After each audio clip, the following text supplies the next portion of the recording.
The laughter echoing through Crestfield Park was anything but sweet. It had a bitter, spiteful edge to it.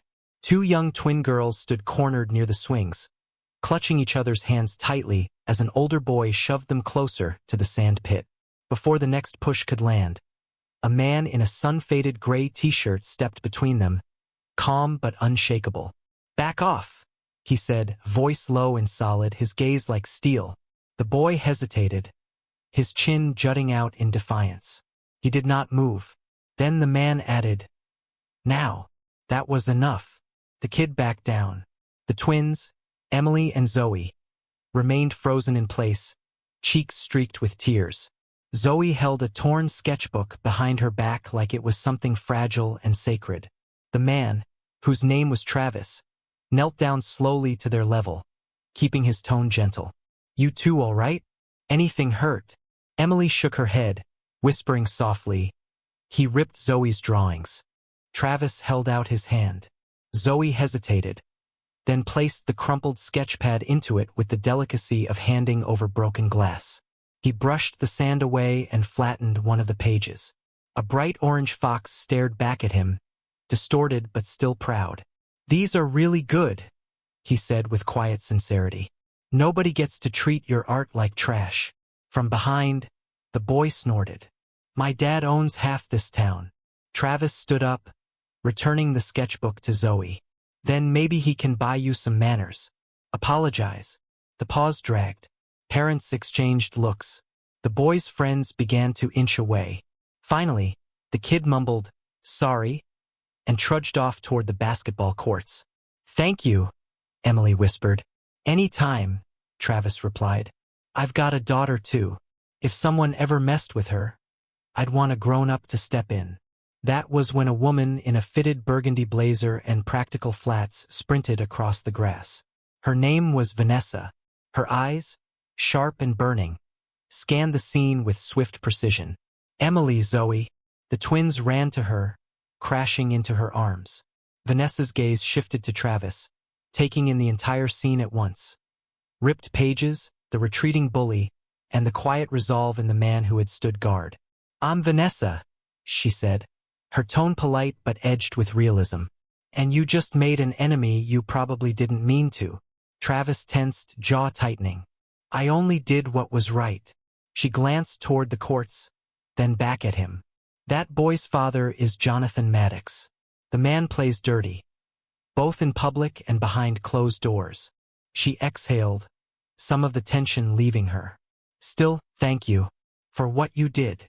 Zoe tugged gently at Travis's sleeve, her voice shy but determined.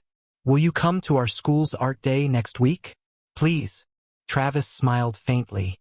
"If it's open to guests, I'd be honored." Vanessa's phone buzzed. She checked it, her face going stiff for a heartbeat before she softened again as she looked at her daughters. "We have to go," she said. Then, turning back to Travis, she added, "Be careful. He doesn't let things go." Both girls waved. "Thank you, Mr. Travis." Their voices chimed like bells. He watched as they disappeared into the back of a silver SUV. Zoe hugged her sketchbook tight like it was armor. As the door shut, Travis caught a glimpse of his reflection in the car window. Tired eyes, grease under his nails, a thin scar running along his jawline that no one ever asked about. He told himself he had done the right thing. A simple good deed. That was all. But then, a matte black sedan rolled to a stop across the street. It idled, then crept forward. The windows were tinted darker than allowed in a school zone. His phone vibrated.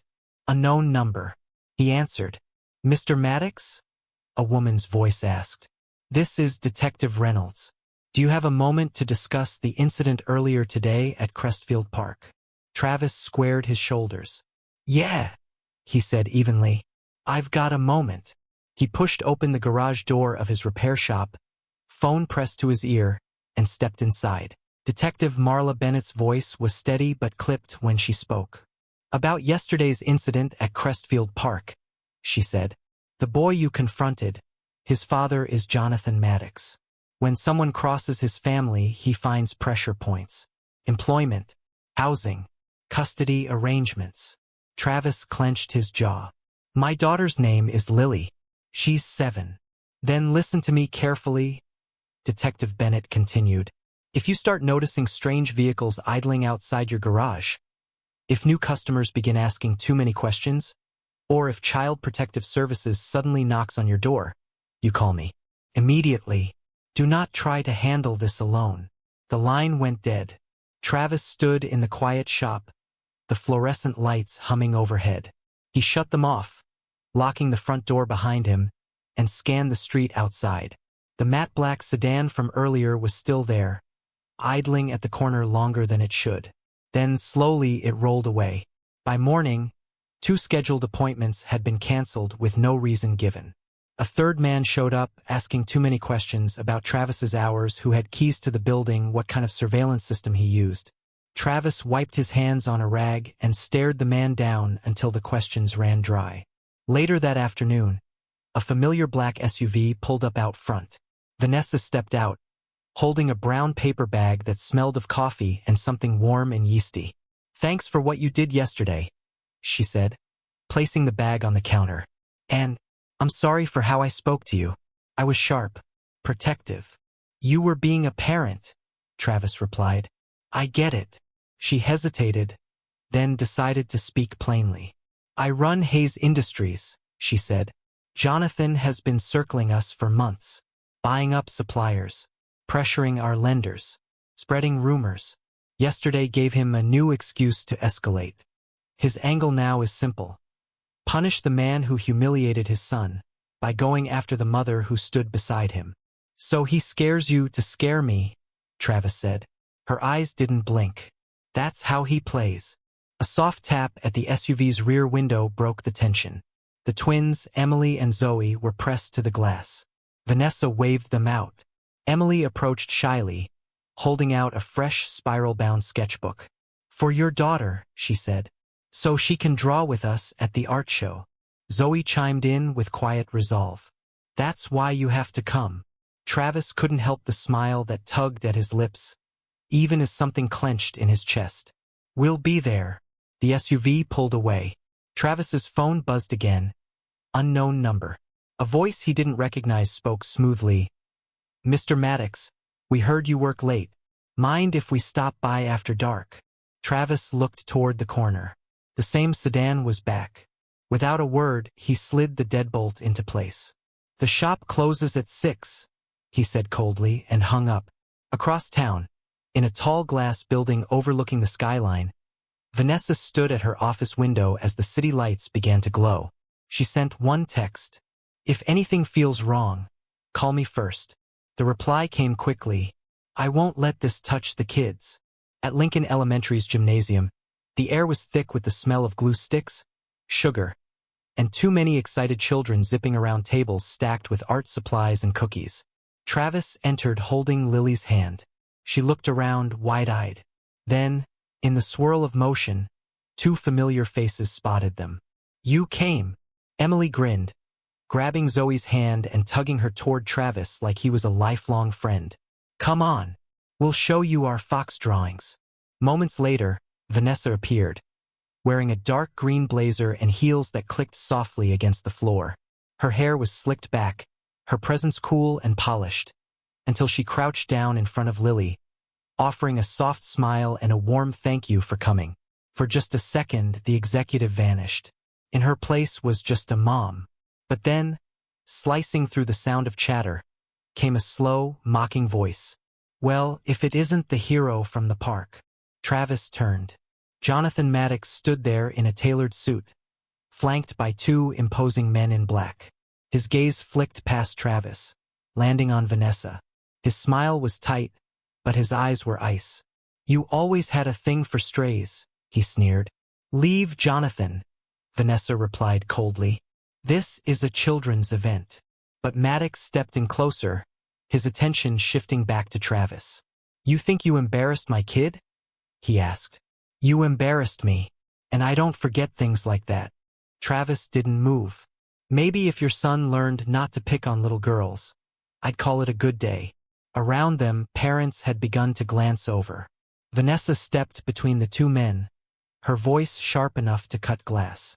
Leave now, she said, or I make sure the media hears all about how you cornered a father and two young girls at an elementary school event. Maddox's smirk faltered for a breath. He leaned in toward Travis, lowering his voice. Pawns get cleared from the board, and no one notices. Then he walked away, guards in tow, disappearing into the crowd like nothing had happened. Jonathan Maddox turned without another word, his two suited bodyguards trailing behind him like shadows. Travis exhaled slowly, but Vanessa's grip on his arm remained tight. You're in it now, she said quietly, and Jonathan doesn't play by the rules. The fallout began the very next morning. Two long-standing customers canceled their orders without warning.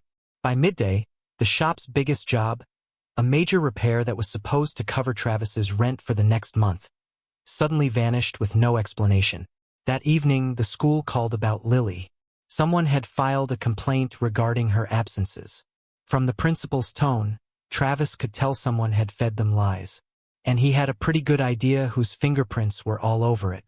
By the third day, a different black SUV, definitely not Vanessa's, was parked across the street from his garage.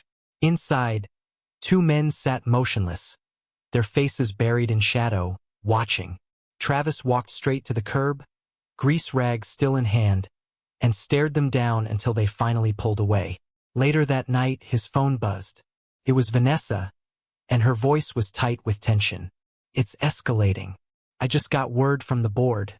Two of our investors are pulling out, and I have reason to believe Jonathan's feeding fake stories to the press about both of us. So he's trying to take us both down in one swing, Travis said. Yes, she replied, but I have a plan to stop him. Her idea was bold, maybe even reckless. Gather enough evidence to expose Maddox's criminal operations. Embezzlement, money laundering through offshore accounts, and bribery. Then leak it all anonymously to the right media outlets.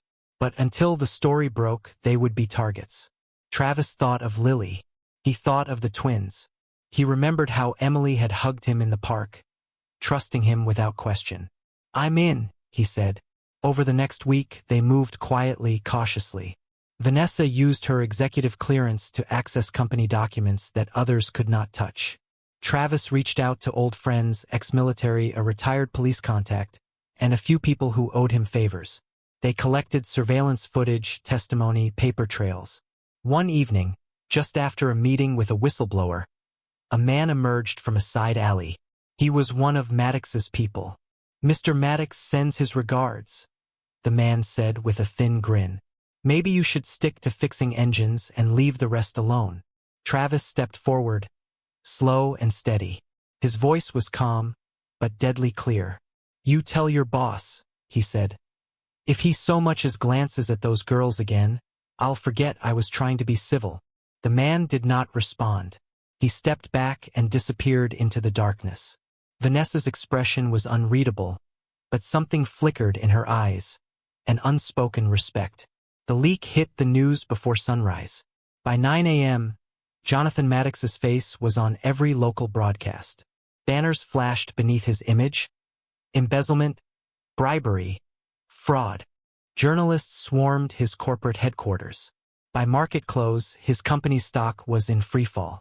Detective Marla Bennett called Travis personally. It's over, she said. Federal agents have him in custody. You and your daughter are in the clear. For the first time in weeks, Travis felt the tension release from his shoulders. He drove straight to the shop, half expecting to see that ominous black SUV again. But the street was quiet, still, peaceful. That evening, headlights swept across the lot. Vanessa's familiar SUV rolled in, and she stepped out with Emily and Zoe. Each girl carried a covered dish. We brought dinner, Vanessa said with a lightness in her voice that Travis had not heard before. Emily handed Lily a brand new sketchbook, an exact match to the one Maddox's son had destroyed. Now you can draw with us, she said. Zoe smirked and unrolled a large sheet of paper. They had drawn a picture of Travis, standing with the twins and Lily. At the top, in big round letters, it read, Our hero. Travis swallowed hard. That means a lot, he said quietly. Vanessa was watching him. The edge in her eyes had softened. "You didn't have to step in that day," she said. "You could have walked away. But you didn't. Even when things got dangerous, you stayed. That's rare." He gave her a crooked smile. They were worth standing up for. The girls set up their dinner on the hood of the SUV, laughing as soda spilled and stories flew around the group. For the first time in a long while, the air wasn't tense. It was warm, safe, maybe even hopeful. The shadow Jonathan Maddox had cast was gone. But the bond formed that day at the swings, the moment one man chose to stand between harm and innocence, would outlast any threat that dared try to break it. He wasn't a hero. He just couldn't get past it. Would you have done the same? Write your opinion in the comments. Like this story if it touched your heart, and subscribe. We'll tell you more about those who stood between good and fear.